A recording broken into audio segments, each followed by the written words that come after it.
Assalamualaikum warahmatullahi wabarakatuh. Perkenalkan, nama saya Giano Valeron dan rekan saya. Muhammad Gibran Maulana.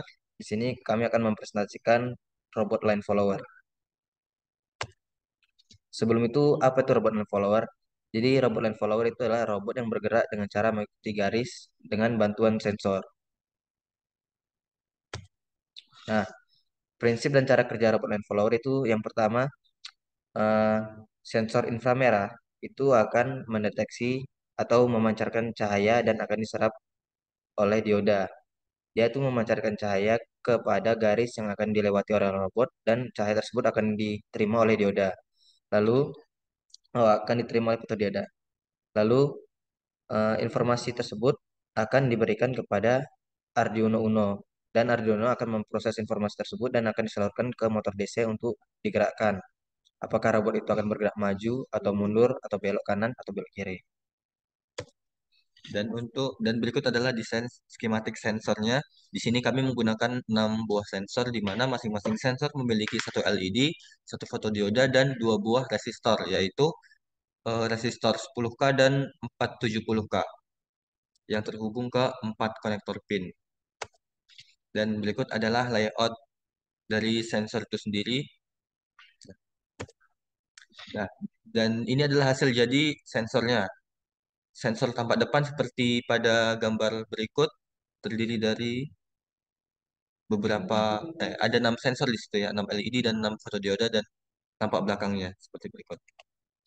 Dan untuk komponen optical sensor yang pertama ada papan PCB. Papan PCB ini berfungsi sebagai tempat meletakkan komponen-komponen elektronik.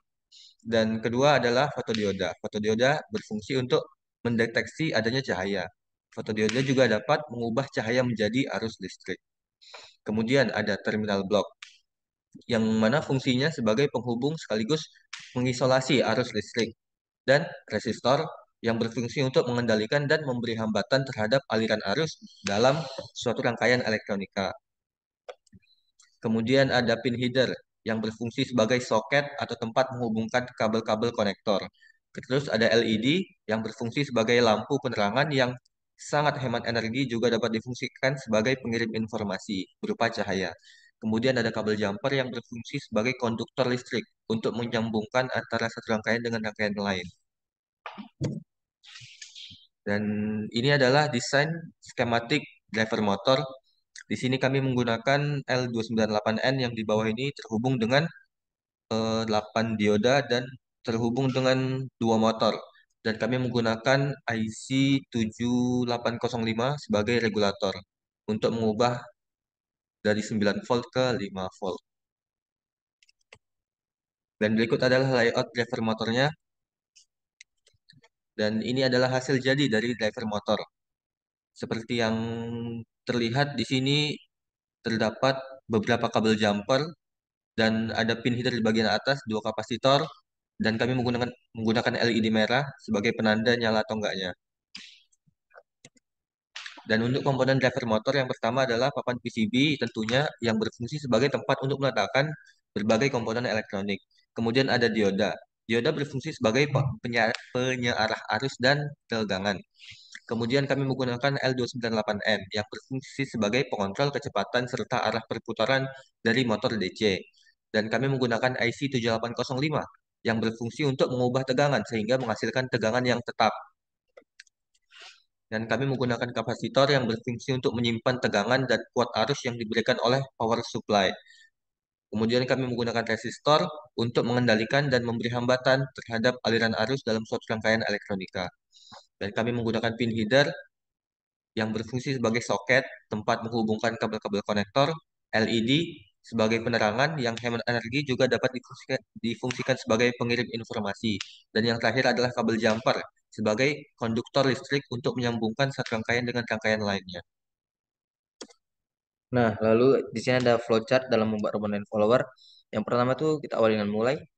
Setelah itu kami melakukan studi literatur.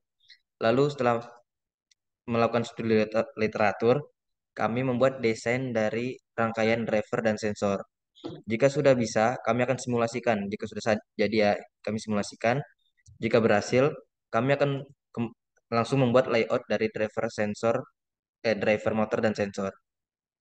Kemudian kami akan melakukan mencetak layout yang telah kami buat ke kertas transfer paper dan akan kami pindahkan ke papan PCB.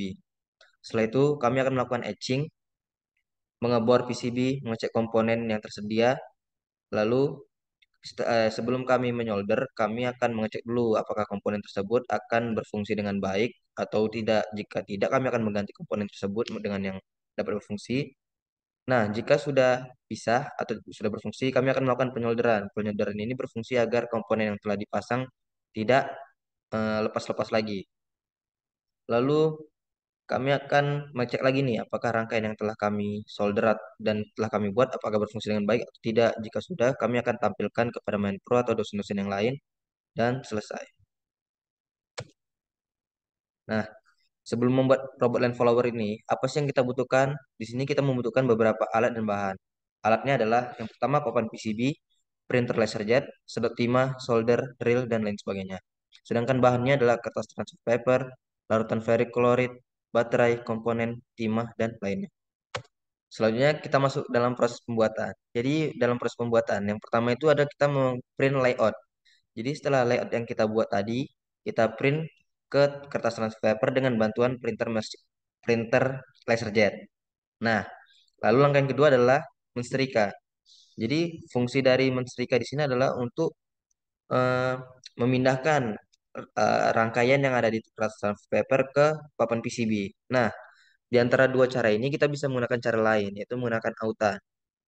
Jadi yang pertama itu kita fotokopi layout tersebut tapi tidak menggunakan printer laserjet, melainkan menggunakan fotokopi biasa. Lalu hasil printan tersebut akan kita fotokopi dan hasil atas fotokopi tersebut akan kita tempel ke papan PCB dan atasnya kita oleskan autan. Lalu kita gosok secara perlahan. Nah, selanjutnya adalah proses mengetching PCB. Proses mengetching ini adalah proses atau tahap yang kita lakukan setelah memindahkan hasil rangkaian dari kertas paper ke PCB.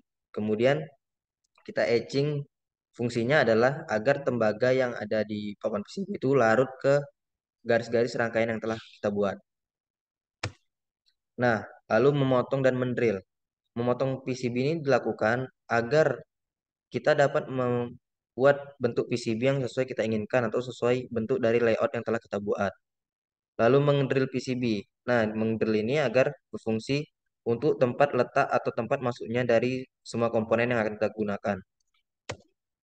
Nah, di sini kita memasang komponen. Jadi sebelum memasang komponen itu kita cek dulu apakah komponen tersebut berfungsi dengan baik atau tidak. Jika tidak, kita akan menggantinya. Lalu kita akan menyolder eh, komponen yang telah kita masukkan ke dalam lubang yang telah kita drill tadi. Dan fungsi dari menyolder ini agar komponen yang telah kita pasang tidak lepas lagi atau tidak goyang. Dan timah yang ada pada solder akan dapat menghantarkan arus ke tembaga. Nah, ini timeline project kami. Bisa dilihat. Sekian dari presentasi kami. Jika ada kekurangan, kami minta maaf. Dan jika ada lebihnya, tidak usah dikembalikan. Karena kami orangnya ikhlas. Wabillahi taufik walhidayah. Wassalamualaikum Wassalamualaikum warahmatullahi warahmatullahi wabarakatuh. wabarakatuh.